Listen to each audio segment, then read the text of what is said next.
Está bagunçado, né? Mas não se esqueça, de momento algum, por esses próximos dias, que nós estamos reformando a casa, morando dentro. E bagunçar bem vai ser quando quebrar essa parede. Mas nós vamos sobreviver e para ficar, como dizer Malícia, para ficar bom tem que ficar ruim. Então, tenham paciência, né? E é isso aí. Temos pregador nesta noite? Temos. Amém. A graça e a paz.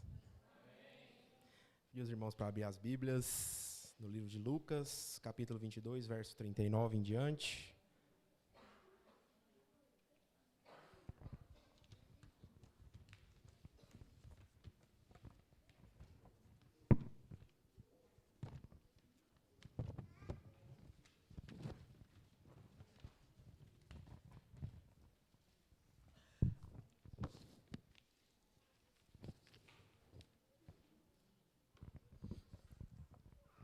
Então, já está aqui, né?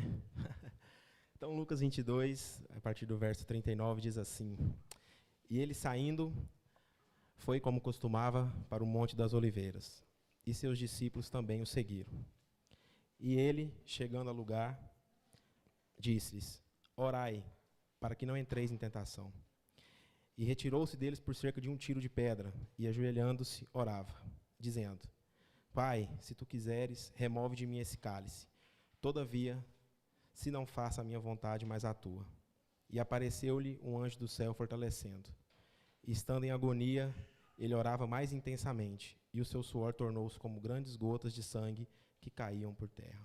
Pai, eu te dou graças, Senhor, glorifico a Ti, honro o Teu nome, Pai, diante de Ti colocamos nossas vidas, que o Senhor possa se fazer presente neste momento do sermão, que o Senhor possa abrir o coração dos irmãos, abrir o coração da igreja, para que ela escute a Tua palavra, Pai, e assimile a Tua palavra em vida, em nome do Senhor Jesus. Amém.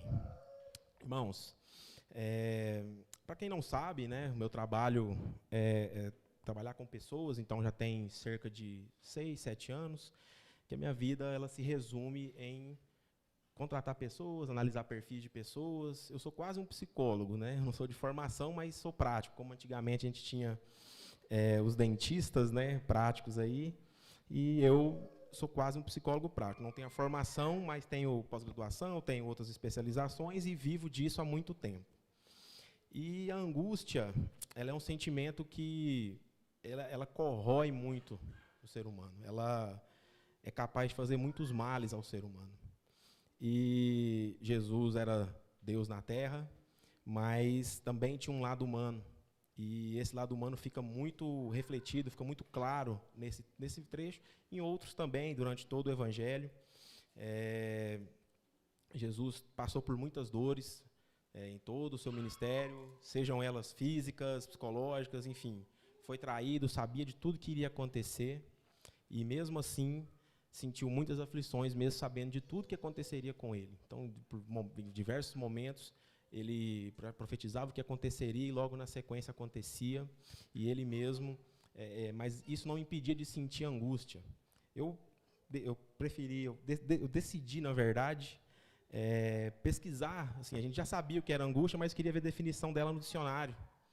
E a definição dela é simples: estreiteza, redução de espaço ou de tempo, carência, falta, ou estado máximo de ansiedade, inquietude, sofrimento e tormento. Jesus Cristo, no momento em que estava ali no Getsêmani, já vinha da ceia bastante angustiado, porque já sabia o que lhe aconteceria. Por alguns momentos, pediu a Deus para que afastasse o cálice dele. Em vários momentos, chorou, enfim, inclusive relatando aí o suor, suando sangue. E Jesus Cristo realmente passou por muitas dificuldades ali no Monte das Oliveiras, no Getsêmani. Começou ali com ele conversando com Pedro, né, Tiago e João, pediu para ir com eles, todos fossem juntos. Se afastou deles um pouco, pediu para que eles orassem. E quando voltou, estavam dormindo, já não estavam mais como ele tinha pedido. Ele se distanciou aí, até a passagem diz aí, cerca de um tiro de arco, né, que pesquisei também, cerca de 20 a 30 metros, então foi uma distância razoável, estava longe. O Senhor mandou um anjo para acalmá-lo. Quando ele volta, estão todos dormindo. Então, ele chamou a atenção deles, inclusive dizendo que a alma dele estava cheia de tristeza até a morte. Então, assim, realmente ele passou por muita angústia naquele momento no Getsêmani. Estava extremamente chateado, estava extremamente tenso, muito angustiado, muito ansioso, porque sabia que o que viria não era bom. Para a parte física dele, sabia que era muito sofrido.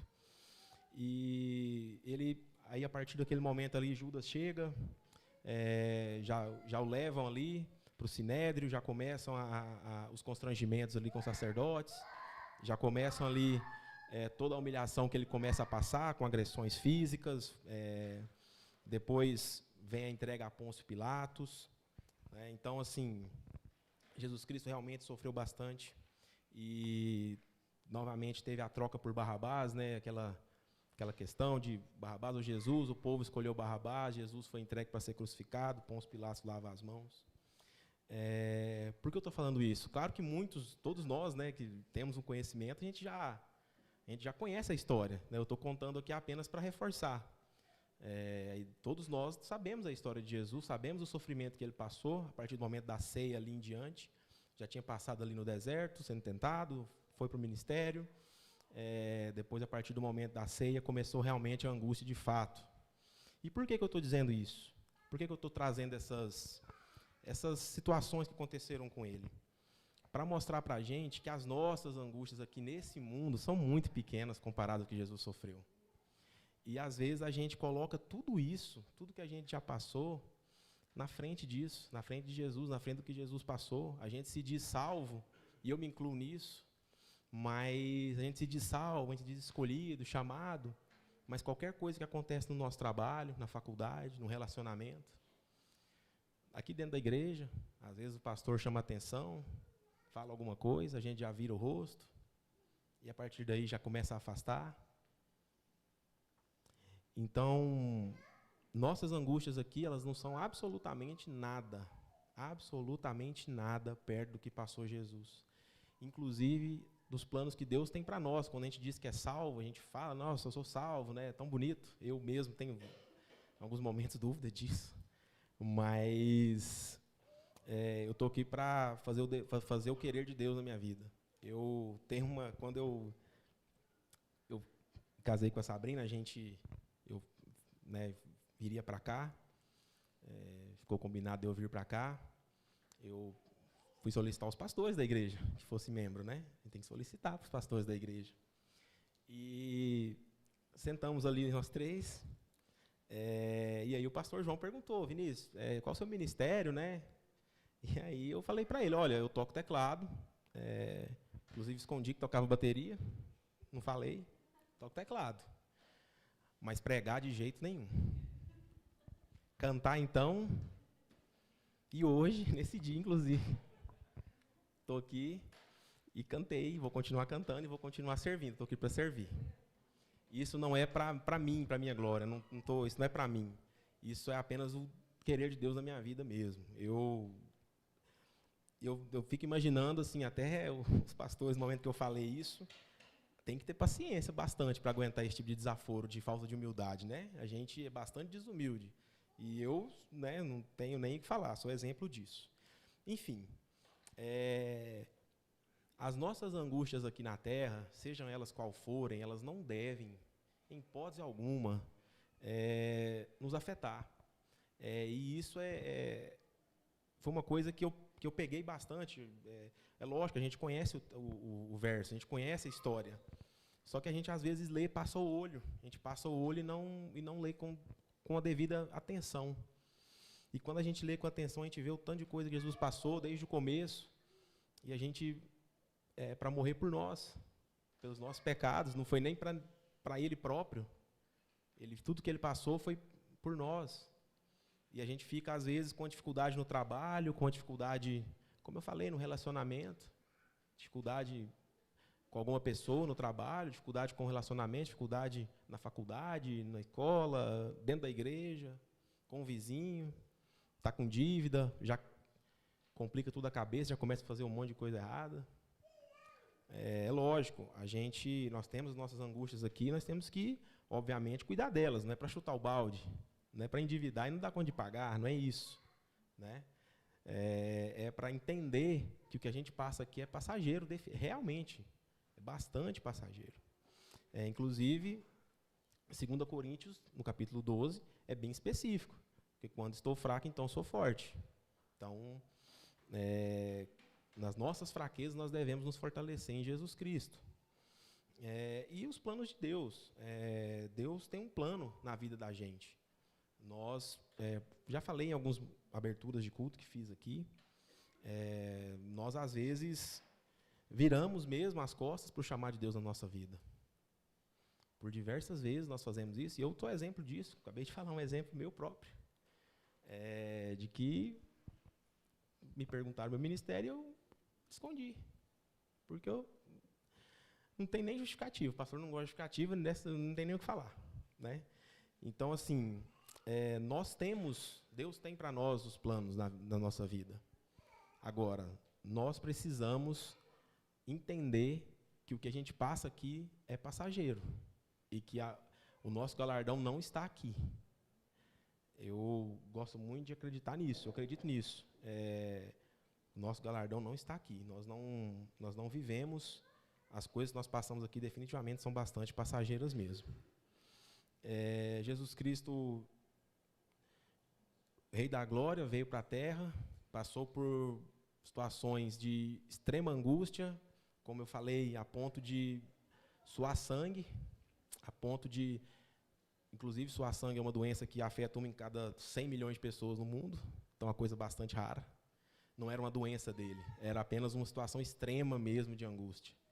E ele pediu a Deus por 2 vezes, só naquele momento no Getsêmani, para que Deus afastasse o cálice dele, tirasse aquilo dele. Porém, logo na sequência, ele já fala, mas seja feita a sua vontade. E muitas vezes nós somos bastante desumildes, bastante egoístas, de apenas pedir o que a gente quer de qualquer jeito. Deus tem que fazer e pronto, acabou. Quando, na verdade ele faz o que ele quer na nossa vida. E como já ouvimos aqui, inclusive, escola dominical, às vezes até Deus cede o que nós queremos, mas para nos disciplinar depois. A gente vai lá, faz o erro, comete o erro, e Deus disciplina na sequência. Isso já aconteceu também. Isso acontece com a gente, né? Então, as angústias de Jesus, elas foram muitas, elas foram muito pesadas, e quando eu mesmo comparo com as minhas, eu vejo o quanto é pequeno, quanto não é nada, quanto não é absolutamente nada perto do que ele passou. No Calvário, então, nem se fala, né? Humilhação, agressão, 6 horas numa cruz pregado, se sentiu sozinho, se sentiu angustiado, pediu a Deus para que não abandonasse naquele momento, tamanho o sofrimento que ele estava passando. E o que eu acho interessantíssimo nisso, que é fantástico, é que ele já sabia de tudo e ainda assim passou, sabendo que tudo aquilo aconteceria, sabendo que tudo aquilo iria passar com ele, já tinha noção de tudo, tinha ciência de tudo, e foi lá e passou em silêncio. Lógico, teve os momentos de clamor, porque é natural, era humano. Teve os momentos em que ele precisou realmente pedir a Deus para que tirasse dele todo aquele sofrimento. Irmãos, no mundo a gente vai ter aflições, como a gente trouxe, nós vamos ter problemas aqui mesmo. Isso é normal, isso é natural. Isso é do mundo, é da vida. Nós vamos ter problemas, seja de saúde, seja de ordem financeira, seja de ordem de relacionamentos, enfim, os problemas eles virão, nós teremos problemas. E eu acho que isso nem é a questão mais importante, a questão é em quem nós descansamos quando o problema vem, em quem nós confiamos quando o problema vem. E aí entra a fé, entra o confiar, entra o agir de Deus nas nossas vidas. Muitas vezes nós confiamos em nós mesmos, na nossa força, no nosso trabalho, na nossa força física, nossa força intelectual. Não, eu resolvo, eu consigo fazer, consigo resolver sozinho. Estou com esse problema aqui, mas eu consigo resolver, eu não preciso de ninguém me ajudando. Nós temos esse sentimento na gente. E isso não agrada a Deus, definitivamente isso não agrada a Deus, isso definitivamente não é o que Deus planeja para nós. Deus tem um plano para nós. Deus tem os planos dele para a nossa vida. E, com certeza, nós precisamos nos entregar verdadeiramente a ele. Como diz na carta de Filipenses, Paulo, viver é Cristo e morrer é lucro. Então, nós, às vezes, como falei, nós nos entregamos demais aos nossos problemas aqui, nós nos angustiamos demais por problemas pequenos.